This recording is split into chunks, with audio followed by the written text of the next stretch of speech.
أشهد أن لا إله إلا الله وحده لا شريك له وأشهد أن محمدًا عبده ورسوله. يا أيها الناس اتقوا ربكم الذي خلقكم من نفس واحدة وخلق منها زوجها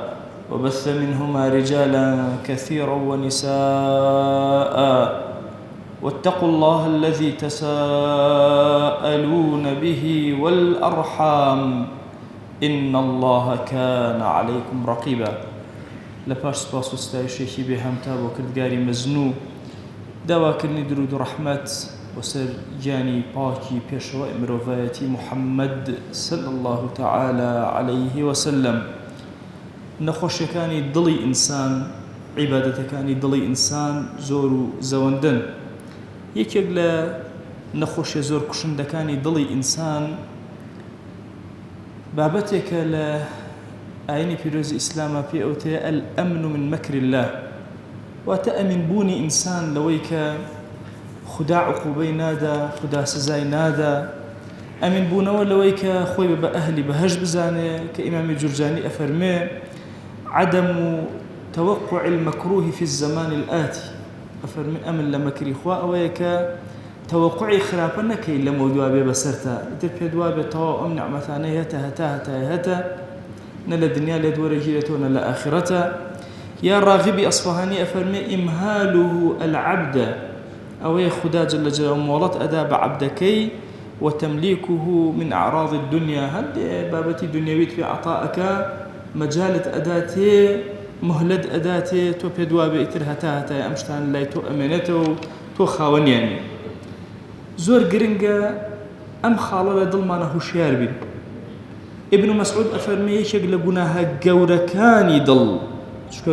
دڵ هەندێک گوناهی هەیە بچووکە هەندێکی گەورەیە، ئەفەرمێ یەکێک لە گوناهە گەورەکانی دڵ کە ئینسانی موسڵمانە بێ زۆر هوشیاری بێ الأمن من مكر الله، ئەوەیە ئەمین بێ لە مەکری خوا، پێی وا بێتر خدا هیچ سزایەکی نادا، کە وەسیفەتێکی یەهودیە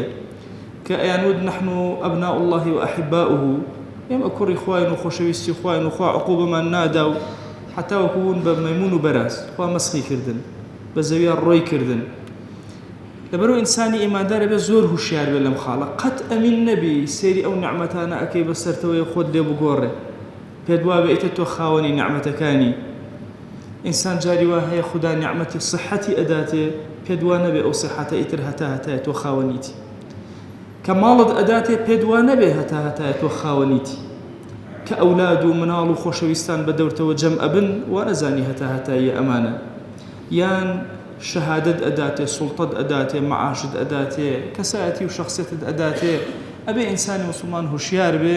لەو نعمەتانەی کە خوای گەورە پێی عەتا کردووە، چونکە ممکنە ئەو نعمەتانە هەلە هەموو کات و ئانێکدا کاتێ بە خۆت بزانی کە لێی سەندویتەوە، لێی وەرگرتویتەوە. کامن ئەو عەبدانەی کەوە خدا لێیان وەرناگرێتەوە نعمەتەکان، ئەوەیە کە هەمیشە بە حەزەرەوە سەیری نعمەتەکانەکەن. خوا جل جلاله لە باسی بەخشینە لە قورئانە نافەرمێ لە پارەی خۆت ببەخشە، ئەفەرمێ ومما رزقناهم ينفقون، ئەوەی کە ئێمە داومانە بەوانەوە ئەبەخشن، تۆ خاوەنی هیچ نیت لێرە. وەختی خۆی ماوەسا قەدیمیەکان لەسەر کتێبەکانیان ئەیان نووسی صاحبی مەجازی ئەم کتابە فڵان کەس، ئەنو ئێمە مەجازین، کاتێ ڕاستە ئەم کتێبە هی ئێمەیە، بەڵام صاحبی حەقیقی ئەم کتێبە ئێمە نین. ئێمە مدەتێک ئەمە بەدەستمانەوە ئیستیعارەیەکە لەسەر زەویە دوای لێمان وەرئەگیرێتەوە. هەموو شتەکانی سەر زەوی دەوێت وەکو کتێبە سێکی، هەموو ئەوانە شتانی کاتین لەبەردەستمانە، هەمووی ئەڕوا ئەم عەراز و جەماڵ و جوانی دنیا لەبەردەستمانە نامێنێ، یا خۆمان نامێنین یا نعمەتەکان نامێنێ. بۆی ئەبێ هوشیارانە مامەڵەکەین ڕەحمەتی خوا لە ئیبن القەیم بێ، ئەفەرمێت دڵ کۆمەڵە گوناهی زۆر گەورەی هەن کە تعلقی پێوە بەسێ. ئەفەرمێ وا نەزانین گوناهی کەبیرە تەنها ئەوەیە بە دەست و زمان و ئەمانە ئەکرێن، نا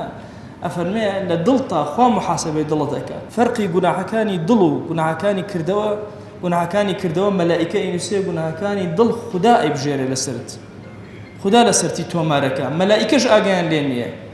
مەلائیکە ظاهری ئینسانەکان ئەبینن ئێمە ئەهلی مزگەوتین و ئەوانە بۆمان ئەنووسن بە چاکە، بەڵام مەرج نییە لای خدا ئەمانە قبوڵ بێ. بۆیە ئینسانی ئیماندار ئەبێ هوشیارانە سەیری ئەم ئایەتە مبارەکە بکە، بزانە خدا جل جەلاله چیمان پێ ئەفەرمێ. أفرمي أفأمن أهل القرى أن يأتيهم بأسنا بياتا وهم نائمون. أهل أو گوندولادیانە أو شار و شوێنانە و مرۆڤەکان هەموو ئایا ئەمینن لەوەی کە شەو خەوتن خدا عقوبەیان نەدا کاتێک ئەوان خەوتون و ئاگیان لە هیچ نییە؟ أو أمن أهل القرى أن يأتيهم بأسنا ضحى وهم يلعبون. ئایا ئەمینن لەوەی کە خدا عقوبەیان نەدا لە کاتێکا بەرەبەیانە و ئەوان لە گەمە و گاڵتە و گەپان لەو کاتا خوا عقوبەیان بدا؟ عولەما فەرمون سەر زەوی دوو بەشە، یانە بەشی خەوتنی ئینسان و ئیسراحەتە یا بەشی ئیش و کاروبار. لەم دوانە هەردووکیانە تۆ ئەمین نی لەوەی کە خوا عقوبەت نەدا. ئەفەئەمینوا مەکر الله، پێیان وایە ئەوانە ئیتر ئەمینن لە مەکری خدا و خدا جەل جەلاوە عقوبەیان نادا؟ ئەوانەی کەوا ئەمینن پێیان وایە کە لە مەکری خدا و لە بەڵاو و موسیبەتەکان بەدورن، ئەوانە ئیلا قەومێکی خاسرن، لە دنیا خەسارەتمەند لە ئاخرەتە خەسارەتمەندن. ئێمەی ئومەتی پێغەمبەر صلی الله عليه وآله وسلم ئەبێ زۆر ئاگامان لەمە بێ، ئەبێ ئاگامان لەوە بێ کە سەلاحی دڵمان، ڕێککەوتنەوەی دڵمان، ڕێخستنەوەی دڵمان ئیلا وەکو ئیبن قەیم ئەفەرمێ ئەبەوە ئەبێ کە دوورکەویتەوە لەوەی پێت وابێ ئەمینی، هەمیشە تەوبەکەی ئەگەر ڕۆژێک لە ڕۆژان ئەمین بوو. گەنجێک هێنانە خزمەت پێغەمبەر صلی الله عليه وسلم، بوو بە خزمەتکاری پێغەمبەر، ناوی میدعەم بوو. میدعەم خزمەتکاری پێغەمبەر بوو صلی الله عليه وسلم، خزمەتی ئەکرد، وەڵاهەکانی خۆشەویستی ڕێکەخست. لە غەزوەی خەیبەرە کاتێک کە باسی شەهیدەکانیان کەوتیان فڵان فڵاوتیان میدعەمی شەهیدە، پێغەمبەری خوا صلی الله عليه وسلم فەرمووی وەڵڵاهی بینیم ئاگر پەلاماری میدعەمی ئەدا، چەند نزیکە لە پێغەمبەرەوە صلی الله عليه وسلم. تی پەلاماری ئەدا، وتیان یا ڕەسوڵ الله بۆچی؟ وتی پەردەیەک هەبوو، پارچە پەردەیە قوماشێ غیشاوەیەک هەبوو، پێش ئەوەی تەوزیع کرێ لە غەنائیمە ئەو شاردیەوە. ئەفەرمێ کە خەڵەکە ئەمان بیست هەموو ئەگەر کەسێ شتێکی شارد بێتەوە هەموو هێنایەوە خزمەت پێغەمبەر صلی الله عليه وسلم. ئەفەرمێ پیاوێک هات تاکە پێڵاوێکی بردبوو، هێنایەوە خزمەت پێغەمبەر صلی الله عليه وسلم. فەرمی وەڵڵاهی ئەم تاکە پێڵاوەی کە هیچ قیمەتێکی نییە، طبعاً شیراکێش تا تاکە پێڵاوەکەش نییە، ئەو شتە بووە کە جاران داویانە بەسەر پێڵاوەکە، یا ئەو پێستەی دراوە سەر پێڵاوەکە. فەرمی وەڵڵاهی کەسی وە هەیە لەبەر ئەو شیراکە ئەو تۆسقاڵە ئەچێتە ناو ئاگرەوە. بۆی ئینسان مهما كان لقرب عبادته بنابي أمين بلا مكري خوا ممكنة لخدمتي في غمرة بي صلى الله عليه وسلم خدمت كاري بي بلام أمين نيل مكري خوا ممكنة جورك لجوركان عقوبيك زور قورب خويتو عاقبتك لأقرابه علماء فرمون بشي علاجي أما بكين إما زور كاتوشي غرائي أبد وهما ليك جورك لنا ترسان وكو راغب أفرمي خدا إمهالت أكا تو قناها كي أو هر أداتي نعمتك تو بنعمتك أو قناها كي